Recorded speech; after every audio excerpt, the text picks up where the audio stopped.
Hi there everybody and welcome back to another episode of Prestige Liquids. My name is Andrew and as always it is fantastic to have you here with me again on another whiskey review video.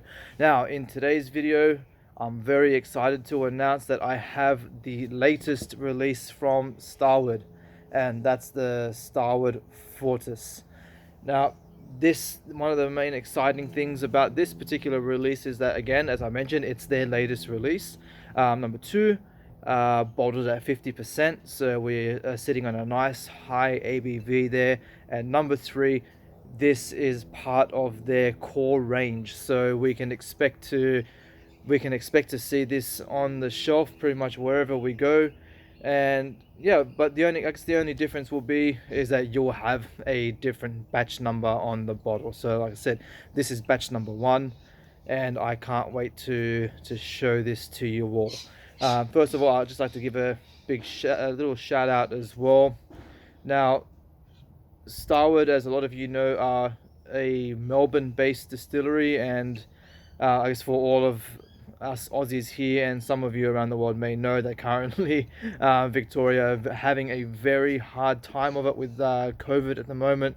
So would just like to say that I hope you guys are able to get through this situation as easily as possible, and I look forward to seeing how things are going to come out on the other side of the tunnel once we all get through this. So let's get on with the review. I'm going to pour some now into my glass, and let's see what we get. We have a nice cork pop there.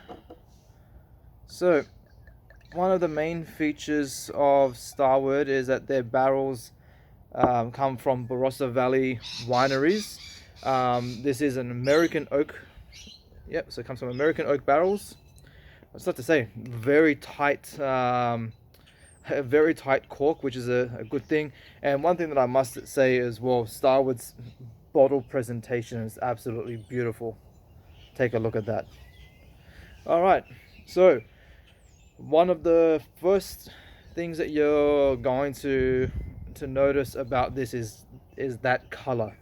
And you've got this nice deep red copper color. That's absolutely beautiful. Now this has been non-chill filtered. As far as I know, it is also natural color as well. So obviously Starwood always gets that nice reddy tinge coming from their ex-wine barrels. All right, let's get on with the review and let's see what we get on the nose. Okay, so straight away, this is not your typical characteristic Starwood profile. If I was to do this blind, I would actually say that this is very similar to an Archie Rose. I'm getting there's a certain minty rye, a minty rye note that I'm getting that I've never really picked up on, say in other Starwood releases. So I'm not 100% sure, but I'm going to say that there might be some rye influence in this, and it is quite similar to the Archie Rose rye malt.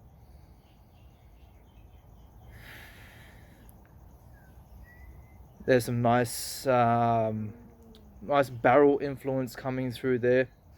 It's quite spiky. It does feel, or it does smell quite youthful.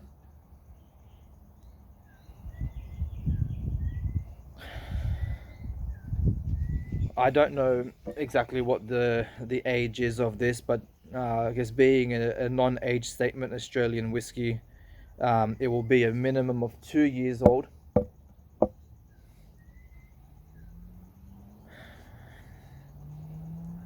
There's definitely some apple influence,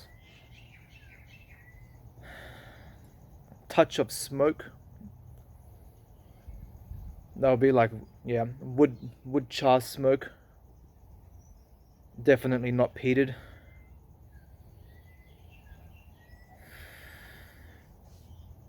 Once that youthful edge kind of fades away, there's a sweetness that comes through. You definitely notice that high proof. It definitely tingles a bit.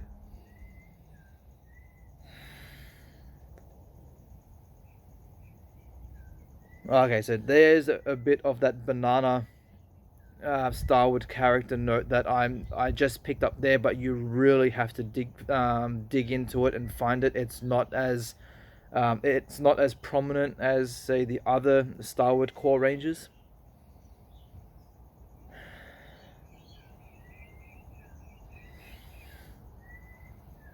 Yeah, it smells quite a bit of those, very similar to those like banana lollies.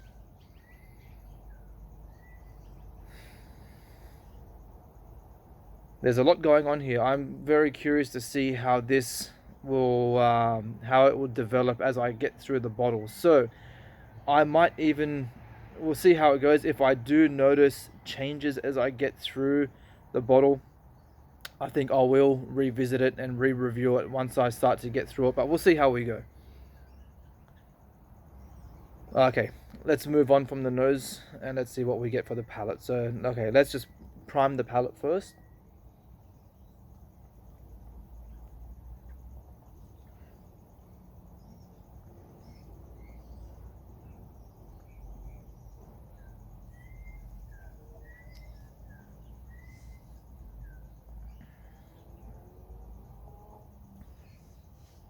Okay, first thing you'll notice, this is a hot and spicy whiskey. You get a really good mouthfeel. If you definitely get that nice like dancing alcohol tingles on your tongue. That's something I guess that's a texture that I really enjoy. I love getting that prickly feeling. This does come across as a very youthful whiskey. You are getting a lot of how would you describe this? I would say like raw oak notes. It's not that barrel char that I was getting on the nose isn't really following through as much on the palate. It does taste quite woody, so it has got a lot of barrel influence going on there.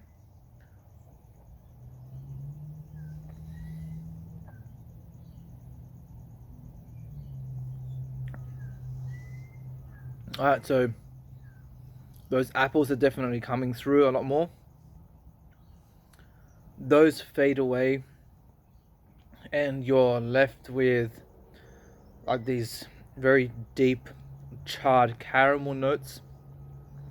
And the one aspect of this that's very prominent as well is vanilla.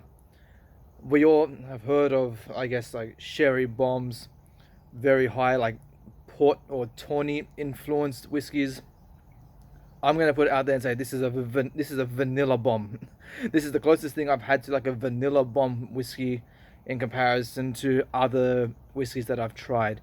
Even the other say range of the say Starward range does not come close to the amount of vanilla influence that is in this whiskey. So I'm just gonna read a bit off the back of the bottle because there's some information here. So as we know that this is called Fortis. Fortis apparently comes from the Latin word which means strong, and it definitely is. It packs a punch. There's whiskey, part of the character that they've got for this as well, saying that it's got blackberry, vanilla, and figs. It is fully matured in 100% American oak red wine barrels, predominantly sourced from Barossa Valley wineries. Saying this single malt whiskey is full-bodied, flavor-forward, and maintains intense wine and ripe fresh fruit flavors extracted from the barrel staves. The finish is long and captures the palate with flavors of ripe figs, vanilla, toasted oak, and raisins. Alright, I think after reading those notes, I think I can get that raisin note. Let me just try again.